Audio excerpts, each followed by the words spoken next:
Tell me the name of the club down there in South Beach again. It's the Joint Lounge. The joint of Miami is in Wynwood.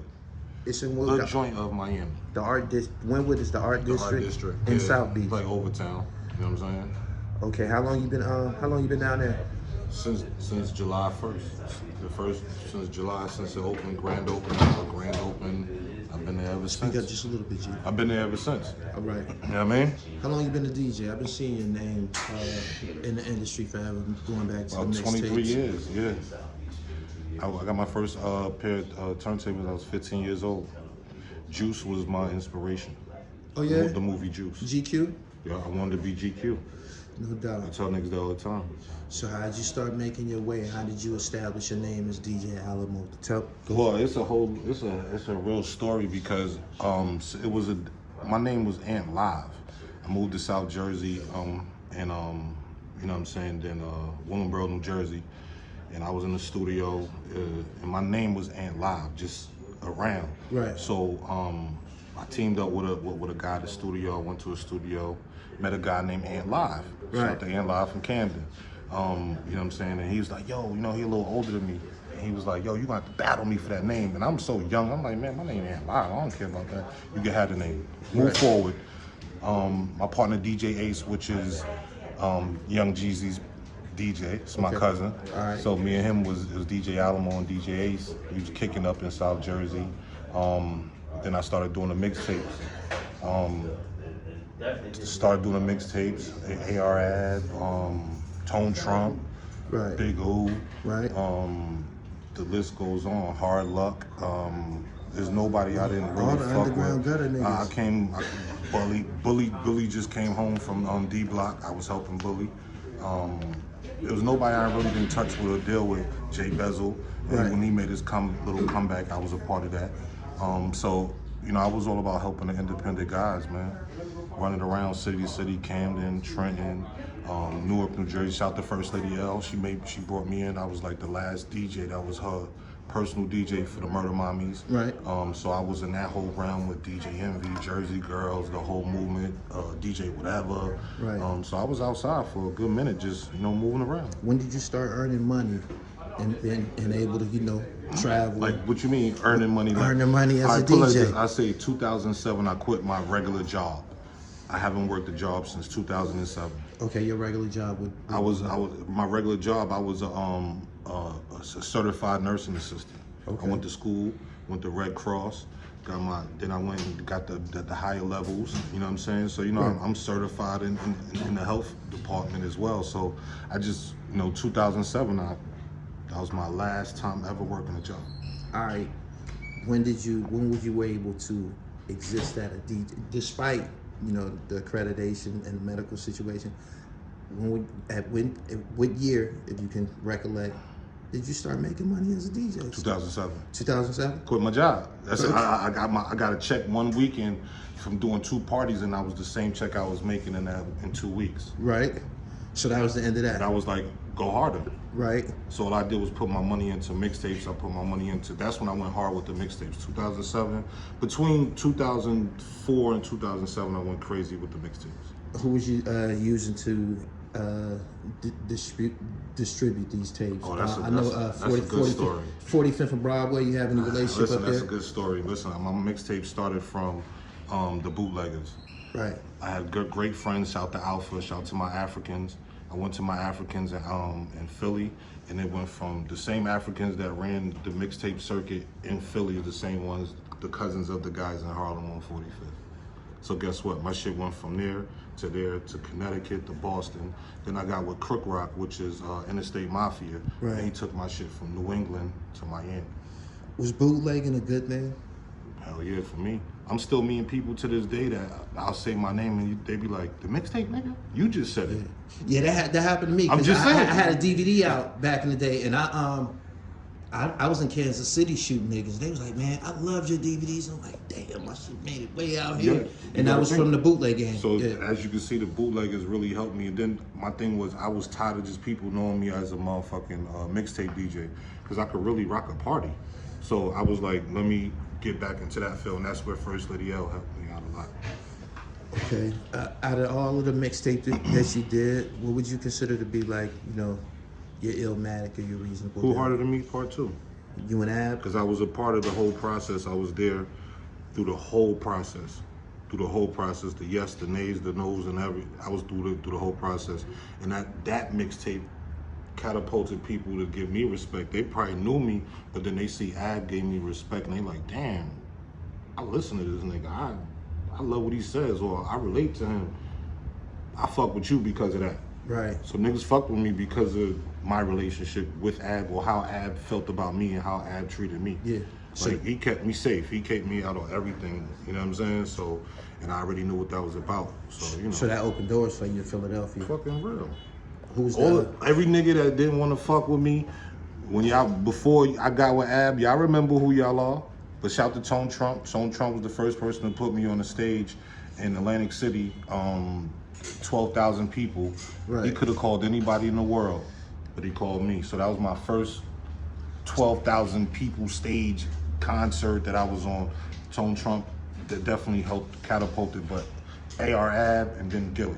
Shout out to Tone Trump. Tone will pass the ball. I'll give him that. He will. Shout out to Tone Trump. There's nothing I can say. The hustler of the year. Yeah. Of all the years. I know he's hustling now. I 'Cause respect if you don't him. see him, when you don't see him, he's hustling. He's Right. doing something. So, you know, that's what's up. What did you do with Gilly? Well, how Gilly happened, it came off a mixtape. He was looking to do Marijuana High Part 2. And he brought me in and I came through. We had people on the records that never been on records before. Who was attest to that? We had records where I still got all those records in my fucking computer. It was records with people that never been on records before. Gilly brought me in. It went from being, yo, let's just get some artists to, nah, let's just create the whole tape. Beats, bringing artists in, different artists never been on records with each other. We made all that happen. Right. So Marijuana High. Then I did a show with Gilly. This is when he was still doing some shows. He did a show. He said, come on. Right. And then two shows later, Peace on the Streets in Westchester. Him, his wife, his kids. He was one of the headliners for Peace on the Streets, Power 99. Shout out to Cosmic Kev. And we rocked the show and we was walking down the street and he was like, you my DJ from now on. It's been like that ever since. No doubt. So, Tell me the depth of your relationship with AR-Ab. This is leading up to something because, of course, the OBA situation ended up the way it did. How do you feel about the whole? You was there when it was basically in its infancy stage, because that mixtape ended up establishing Ab as like a big dog in Philly and shit. Before that, he was just like one of the DVD guys and shit. it's funny because how I really got with Ab, the first initial was because we was in Black and Nobel, and he always would have all the racks. He would have 4 or 5 mixtapes on the racks. So I came in one day, and this is my first time. Shout out to Hawk and all them over there. Hawk was like, man, you gotta do something different, man. I got boo, boo, boo, boo, boo, boo, boo. Who you? I said, oh, I got 5 mixtapes. He said, you got 5 different mixtapes right now? I said, got 5 different mixtapes right now. No DJ in here has that. What's up? He's like, I'm putting you on the first rack next to AR-Ab. Right. That's when AR-Ab called me. What was the name of them 5 joints that you had at the time? Gosh, I can't even remember, bro. I know it was a mixture of everything. I was doing R&B tapes, reggae tapes, independent artist tapes, versus tapes, and I think maybe some hostings or what, like a hosting that I did. I probably put all my tapes that I had out at the time. Like, yo, I got 5. You feel me? Was you pressing yourself? Did you have like Yeah, the towers in your crib and shit? I had 17 towers. No doubt. No doubt. Niggas didn't know it though. I remember that era, my nigga. How you get all these tapes? I had 4 joints, you know what I mean? Hey, 4 was good. They was too. popping and shit. I was burning DVDs and shit. Man. You know what I mean? It used to be a little process of sitting there for like 20, 30 that minutes. That was the process. But you know what? To think of it now, to sit back and do it now and see how easy it is. You don't even got to do nothing. You just got to do this and that. I like it better when I was doing the work, because it felt authentic and it felt like I was really doing something that is no more, but it is. I got stacks of mixtapes that I did. I just kept all my mixtapes and I just be looking at like, damn, that's crazy, that's crazy, that's crazy, that's crazy. So, you know. From nothing though, like creating my your money. own bricks. Yeah, my own yeah, money. I told the person that it's like making your own bricks and shit. Like getting your covers made, making sure you got the right covers, make sure your covers look right, keeping up with Superstar J and all these guys. Like, they used to look at me like, okay, Alamo, what you got next? We used to, you know what I'm saying? Yo, shout out to a lot of Lazy K. Me and Lazy K did a dope mixtape that went so far it was in Vegas. My man was like, bro, I just got your mixtapes and he screenshotted it. I just got your mixtape in Vegas at a gas station. I was like, oh shit. Right. Yeah, my shit was in Kansas City and Oakland, man. And at the time, I had never even been those places and shit. I couldn't believe this shit. Word. So, you know, it's a grind, man. All of that leg work that you did it lead to any radio exposure? Tell me about your radio career. Shout to EA. EA gave me a phone call and said, do you want to be on Power 99? And I said, yeah. But before then, Cosmic Kev and Doc B reached out to me to DJ one of their parties because they was throwing parties. So they gave me a shot. A New Year's Eve party, they put me, it was my area, South Jersey. Doc B, Cosmic Kev was like, the light is on you. I'm thinking I'm just coming to do a set. You know what I'm saying? Next thing you know, as soon as 12 o'clock hit, Alamo, the show is yours. So I had to show my worth. So I showed my ass. And then next thing you know, I was on the radio. And then EA made the initial call. Shout out to EA. He made the initial call. We had a three-way call. It went from EA so you was on 105? Power 99. I mean, Power 99. Philly. Yeah. I did a mixed show for 3 years. No doubt. No doubt. Damn. What was your relationship like with the state property guys during that era and shit? I was cool with mostly all of them. I used to DJ for Freeway. I've been on a couple tours with Freeway. He called me to be his DJ. I DJed for the state property before. Mostly all of them I've had relationships with, you know what I mean, one-on-one. Even Petey, we used to do a lot of shows together in Reading, PA, and, you know, Pottstown and all them areas. We used to kill down them areas. So, you know, I had a relationship with all of them. Those are the homies. They're good people. No doubt. Today, what are you up to today? NJ Weed Man, The Club, $1 million worth of game, personal DJ, live show DJ. So whenever they do those live I'm the appearances, DJ. you the DJ? Yes. Okay. Shout out to $1 million worth of game. Shout out to the family for keeping me in the loop. Gilly just told me the other day, he said, nigga, anything I'm doing, you're doing. All right. What else you want me to do? So what platforms is that available on? Barstool. Barstool Sports. Yep. Right. Yep. So whenever y'all do the live joints, they syndicated or played? No, we live in arenas. Well, not arenas, but you know, theaters or whatever. Because we just did in Philly, we just did the Met. So it was like 2,500, 3,000 people. We just did that, and then we did a tour. You know what I'm saying? So now we in Kansas. I mean, not you got me saying Kansas City. We in Tennessee on May 21st and May 22nd. We in Charlotte, North Carolina, and then we on the Roots Picnic. Crazy, huh? Oh yeah, Philly. Yeah, I'm on that stage, so you know that's the move. So this your first Roots Picnic? Well, working. Yeah. No doubt. Festivals is where it's at. You gotta get on them festivals, man. It hold a lot of weight. Rolling Loud coming up too, so we're gonna do Miami crazy like I did last year. So you still on the radio at all? Yeah, 98.5 FM, WJYN's Philly radio station, independent, but it's FM. You know what I mean? I got my own station. I've been there I got 2 shows, Friday nights, 10 p.m. to 12 a.m., independent night. The Juelz have me on Relax. Shout out to everybody in the CFC. Niggas be in my DM like, nigga, we tuned in. So it started with Ab, me playing the record, and Ab and them heard me playing the record when he was in CFC. And the next thing you know, I get a call from Snook. Snook like, nigga, them niggas is tuned into you in jail. Right. Him and Moolah's got the whole tears locked into you. I said, word? That's when I just started going in. Tell me about the independent night.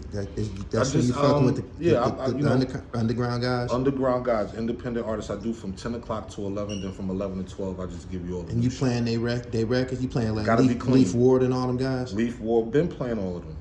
Leaf Ward, Ryder. Tor, Ryder, they all been played on the station. Anybody independent has been played on the station. That's just an independent artist. You and know how do they go about submitting the records? Hit my DM. I am DJ Alamo. I ain't giving you no email. You know your shit booming, nigga. I'm having all types of niggas in my DM. You know what I'm saying? Just hit the Instagram. Let's work. Shout out to the indie guys. Did you? Shout out to the indie guys. Did you expect some of those guys, the records that you played, their popularity to soar like that? Like Leaf Ward, one of the top guys now. Yeah, I mean, again, you got to think the area supports, Philly supports itself in a weird way, but they support each other. So like even when Quilly dropped, Quilly could be in a hiatus, and then when he dropped that cover, I'm about to drop some. Look at his likes, look at his impressions, Right. look at the, you know what I mean? People don't look at that. That's what I look at. When you say in a weird way, are you talking about the geography factor yes, that exists? Can you explain that? I don't know what the problem is. It's a disconnect with a lot of artists, you know, in the Philly area, because I deal with a lot of the independents. It's a disconnect between the artists and the DJs. So the thing about it is, it's like the Philly artists will fuck with each other, but then they won't fuck with each other, or they'll fuck with certain niggas, or you know what I'm saying? It's just weird. You know what I'm saying? That's the I'm from Pennsylvania, by the way. Oh, really? Yeah, I'm from Erie, Pennsylvania. So I done been in the prison system and juvenile homes with them guys and all of that. I grew up around Philly guys. Right. I've never, and as Gully TV, I've traveled the world. Right. I've never encountered anybody city-wise that take that, I'm from North, I'm from South, I'm from Berg Street, I'm from South Philly, I don't fuck with him because he from West. And that's very, very serious in Philly. It's always been like that. It's territorial. Always been Very like territorial. Yeah. I mean, I get it. It is what it is. You know what I'm saying? But on the music side, that's the only way the artists in the area is going to work, is if everybody put these egos to a side and say, yo, you hot, I'm hot, we hot, let's just make it work so we can open the door. Right. That's really what it is. I don't even care about the politics. I don't got nothing to do with it. Right. But it's music. That's the way all these other cities is winning. I tell them now, like, the music is going a different route right now. You see it's going to Louisiana, it's in Detroit, it's in Midwest. It's not really on the East. It is, Right. but it's not. It's like, it's weird. You know what I'm saying? So I think like the artists in the area have to stick more together. They have to do more records together. They have to move around together, be seen together, do things together for people to accept what they're doing and be like, all right, cool, I'll fuck with y'all. Because y'all really cool. I like you. But sometimes you act like y'all don't like each other, so it's weird. Right. You feel what I'm saying? So I don't know. You know what I mean? Other than that, there's a lot of good music coming out of Philly. Shout out to DJ Crazy. Got the new sound going out there. You know what I'm saying? Shout out to the team, Hip Hop 1987, everybody over there. Hey, DJ Crazy, he got a new sound. Shout out to Rocky. You know what I'm saying? It's a lot of people out there that's really holding that flag. Right. Do you play death music? Who? Death music. Death music? Yeah, what do I you mean by that? Death music. I call it death music. You know, when they spin Drill shit? They spin it. Not all drill music is death Not music. all drill, but you mean like the songs where they're dissing each other? The spinning. We gonna spin the block. I'm not playing no diss records. I'm not talking about specifically directed towards. But someone. you would never know. But you're right. I could be in Scranton, PA, playing a record from so and so, and then it's like, yo, that's directed to us. But I don't know that because the shit's hot. Right. You feel me? Right. But they talking about Boo Boo and Jay. Yeah, they'll do the logistics of it afterwards. That's why I don't, you know, to me, I pay attention to people's music. If I listen to it, I go look at your page, I go look at your YouTube, I go look at, I do my due diligence. You know what I'm saying? Because you don't know who you're dealing with. You know what I'm saying? Like, man, I don't want to be involved with that shit. You feel me, money? Right. Right. You know what I'm saying? I'm out the way. It's a lot of good music that we don't got to use. Yo, it's your man DJ Alamo, Coalition DJs, $1 million worth of game. You know what I'm doing. Big Break Magazine, CEO Executive. Yeah, I got my own magazine, bitch ass niggas. Gully TV, you already know what we doing. We outside, man. I need my own fucking interview, nigga. Yeah.